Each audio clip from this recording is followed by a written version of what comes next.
Olá, estamos aqui no jardim da Escola de Filosofia, da Faculdade de Filosofia, História e Ciências Sociais da USP, FEFELESH.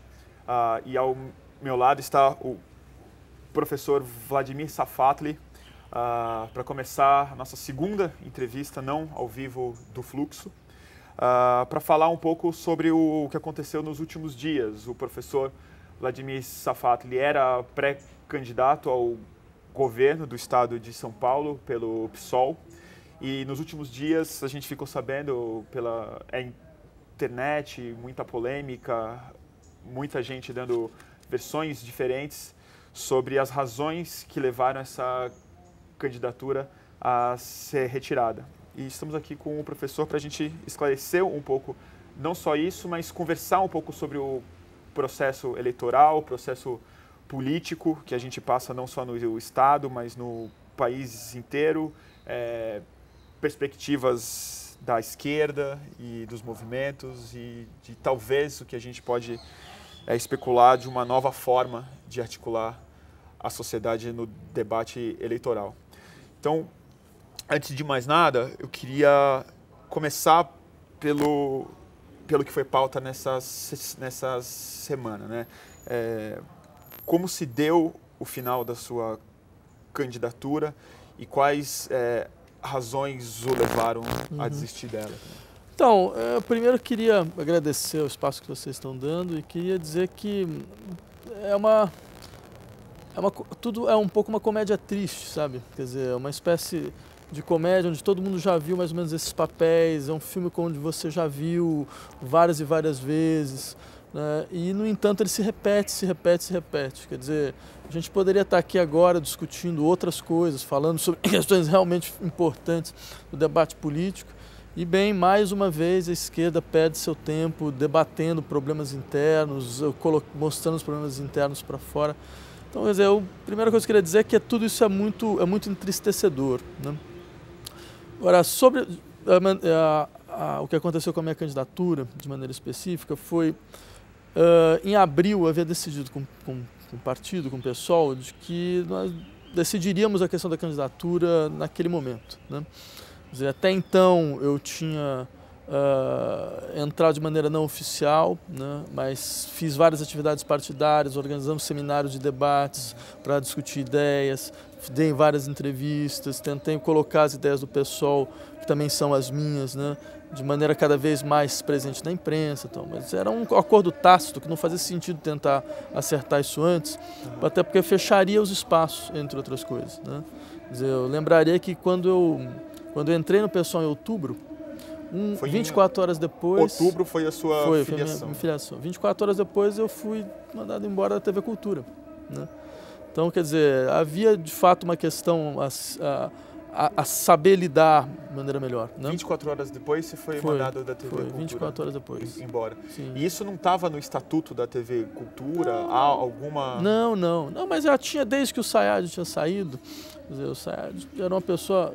tinha muitas virtudes e qualidades, né? A principal delas é falar, olha, eu quero um jornal onde tenha de fato um cara de esquerda e uma pessoa conservadora, né? E ele bancou até o final, mas quando ele saiu eu já sabia que a possibilidade era muito limitada, né, de continuar, né? Então, bem, em abril era o momento da gente decidir. E quando eu sentei em abril com o partido, eu descobri que simplesmente não havia caixa para a campanha, não havia caixa.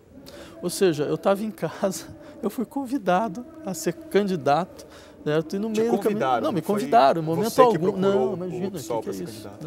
Não. Eu estava bem, todo mundo pode referendar essa história, quer dizer, eu fui convidado e de repente eu descobri que eu fui convidado para encabeçar uma campanha que não tinha menor infraestrutura. Quer dizer, eles conseguiam garantir a televisão por causa de permuta, material gráfico por causa de permuta, mas não havia caixa algum. E havia também uma questão que eu havia insistido desde o início que a gente deveria constituir uma política de frente, né? Quer dizer, não uma política partidária, mas política de frente. E havia setores do partido que eram muito refratários à constituição de uma frente de esquerda. Por cálculos eleitorais, problemas de tempo, de televisão, essas coisas. Por cálculos eleitorais ou por divergência ideológica específica? Olha, eu diria para você que não foram as divergências ideológicas que pesaram, não, foram questões eleitorais, pura e simplesmente, né? E eu insisto... essa frente incluiria o PSTU? O PSTU, que estava muito entusiasmado, outros partidos pequenos, tipo PCR, talvez PCB. Havia uma discussão muito frutífera com militantes da rede, né, que estavam também avaliando a possibilidade de entrar ou não, né. Então, eu achava essa discussão absolutamente central, porque não faz mais sentido para a política brasileira você perpetuar uma fragmentação no campo da esquerda que é simplesmente cômica. É simplesmente cômica. As pessoas olham e falam, por exemplo, olha a situação nacional agora, 3 candidatos à esquerda, né? Do PCB, do PSTU e do PSOL. O que o eleitor olha? Fala, os caras não conseguem se acertar nem entre si, como é que eles vão conseguir governar alguma coisa? Certo? Quer dizer, nem entre si, que são mais ou menos parecidos, eles conseguem se acertar. Quer dizer, então acho que esse tipo de política ela é suicida para a esquerda. Então esses eram os 2 pontos. E de fato eu insisti muito nesses 2 pontos. A frente foi aos poucos tentando se resolvendo, mas a questão da infraestrutura não. Então chegou uma hora que me deram um ultimato, falaram, olha, ou é agora, você decide ou não. Aí eu falei, olha, dentro dessas condições, quer dizer, com caixa zero, só se eu fosse louco para aceitar uma coisa dessa, né? E fui muito irritado, porque achava que de fato não fazia sentido ter sido convidado para uma campanha que seria dura, que seria bastante desgastante, mas ótimo, seria também uma campanha muito importante, no sentido de poder colocar certas pautas, discutir certas ideias, e o partido não tinha colocado realmente ela como prioridade. Havia outras prioridades no final das contas, né? Então, quando eu insisti isso, aí começou, os setores do partido começaram a insistir com a direção que isso era absolutamente inaceitável, foram atrás, começaram a ir atrás. Então, em 2, 3 dias... De financiamento. De condições, exatamente. E depois de 4, 5 dias, você já tinha alguma coisa, né? E dentro desse processo, a direção estadual continuava insistindo, né? Eu percebi que se a gente tivesse mais 2 semanas, a gente conseguiria ter as condições mínimas, né? E tentei, digamos assim, tensionar, mas nessa direção. Então, no dia 13 de maio, eu falei para o candidato a presidente do nosso partido, falei, olha, eu aceito, estou falando para você, claramente, eu aceito, mas eu só vou oficializar quando o partido conseguir essas condições mínimas, né? E aí a direção estadual do partido falou que não, que tinha fechado as negociações, que tinha acabado, agora eles iam atrás de outra pessoa. Como eu estava comprometido com o processo, aí aconteceu uma das coisas mais surreais, que assim, eu fui atrás, junto com outros membros do partido, certo? De financiamento para a minha campanha. Eu fui atrás junto com outros membros. Então, entrei em contato com algumas pessoas que já se demonstraram interessadas, né, em colaborar. Entramos em contato com outros partidos da frente que estavam dispostos também a colaborar e conseguimos praticamente o que era necessário. Indivíduos mesmo, não necessariamente empresas. Foi indivíduos, não, indivíduos, exatamente. Indivíduos que eu havia passado, inclusive, para o próprio partido. Falei, olha, fulano, ciclano quer colaborar, tem condição, vai atrás. Eles não foram atrás, né, por razões que eu não consigo entender.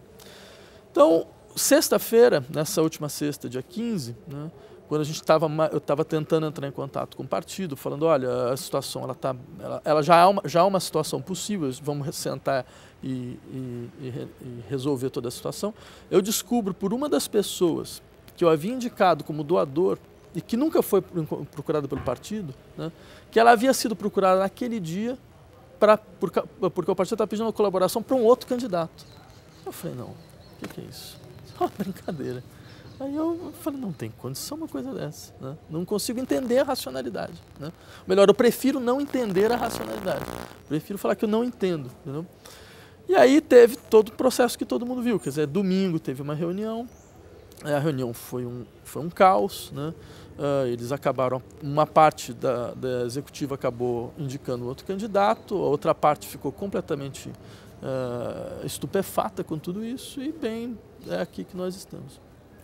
Isso enfraquece muito a pauta de esquerda, você acha? Eu acho que isso cria uma caricatura do que é a esquerda, né? Porque Quer dizer, toda a ideia era conseguir...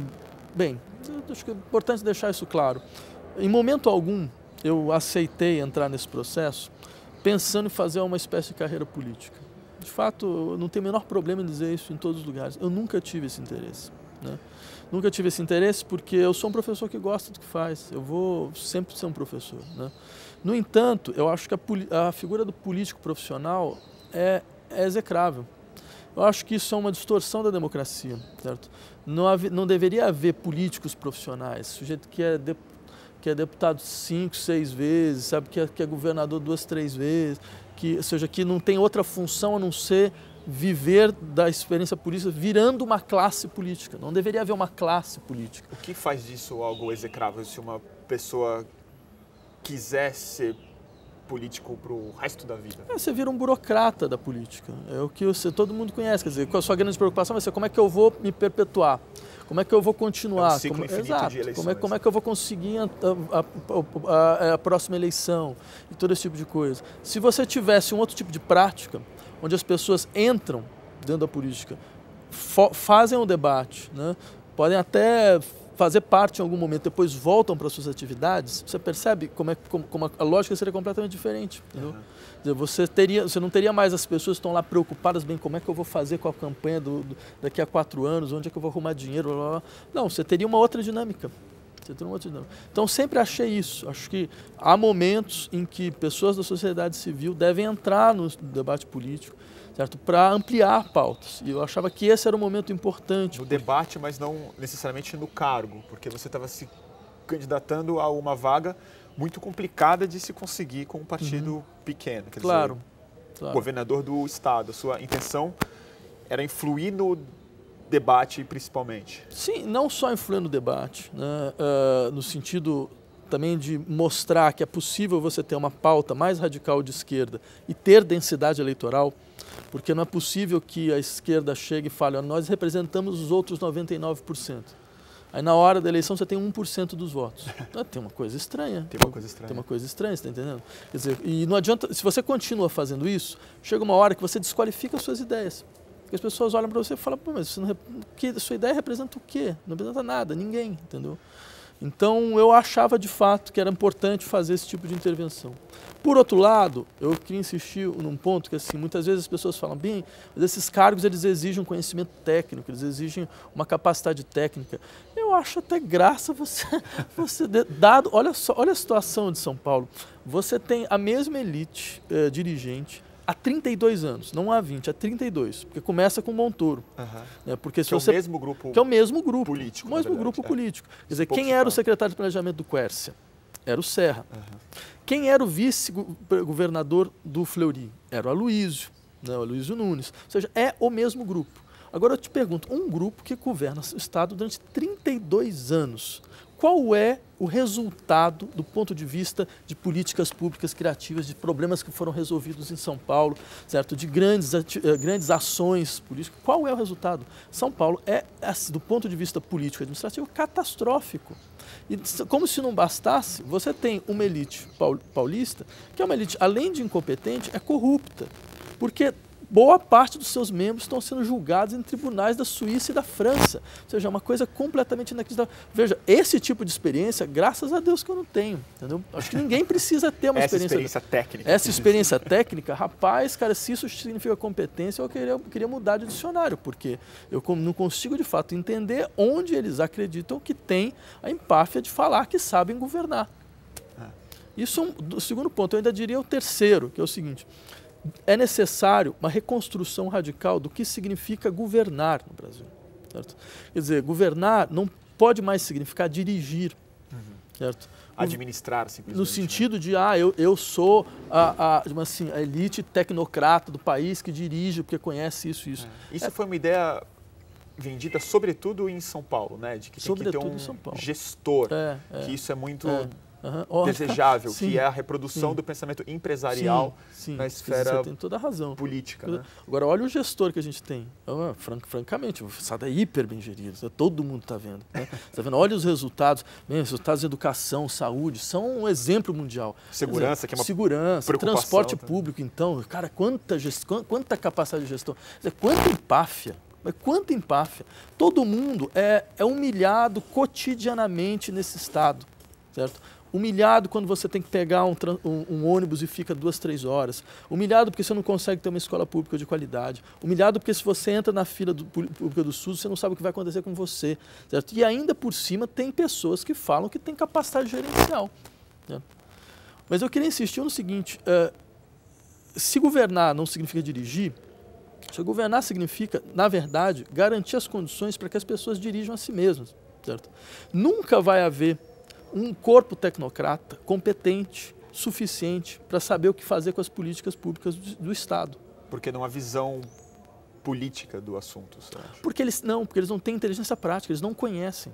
Por exemplo, por que existe uma Secretaria de Educação que acredita que deve definir toda a política educacional do Estado? De onde saiu, de cabeça de quem saiu a ideia de que esses tecnocratas, que devem ter pisado numa sala de aula a última vez há 20 anos, que alguns nunca pisaram de fato numa sala de aula, nunca foram professores, nunca ficaram 40 horas dando aula. De onde você acha que eles têm a inteligência prática para conseguir realmente entender o que se passa dentro do processo educacional? Você não seria muito mais honesto criar conselhos, então, por exemplo, conselhos de professores. Os conselhos de professores não teriam só poder consultivo, eles teriam poder deliberativo. Eles decidiriam as políticas e o secretário simplesmente implementa a política que os conselhos decidiram. Porque eles sabem, tu sabes por que o material didático não dá errado, entendeu? Por que essa prática pedagógica não funciona. Ele está lá todo dia, ele vê todo dia, não tem ninguém que sabe mais do que ele. Certo? No entanto, existe uma casta de tecnocrata que acha que consegue ensinar para as pessoas aquilo que nem elas sabem como funciona, né? Então, quer dizer, existe uma necessidade de realmente se discutir o que significa governar, né? Isso também não passaria por uma reforma institucional e não simplesmente a visão? Porque as leis emperram também esse movimento, não? Não, você tem toda a razão. Eu acho que a gente precisa, na verdade, pensar as estruturas para sair de uma democracia parlamentar tecnocrata em direção à democracia direta, não só de participação popular efetiva dentro dos processos de decisão, mas participação popular efetiva dentro dos processos de gestão. Certo? Há muito a ser feito nesse sentido, na verdade nada foi feito, né? Nos últimos anos a gente tem escutado muito esse termo de democracia direta, mas acho que há muito pouca clareza do que ele significa na prática. Existe essa utopia, horizontalidade, democracia direta, da gente pulverizar o papel de líderes, né, dentro da própria sociedade. Como você define melhor a democracia direta do ponto de vista prático, para que a gente transforme isso em uma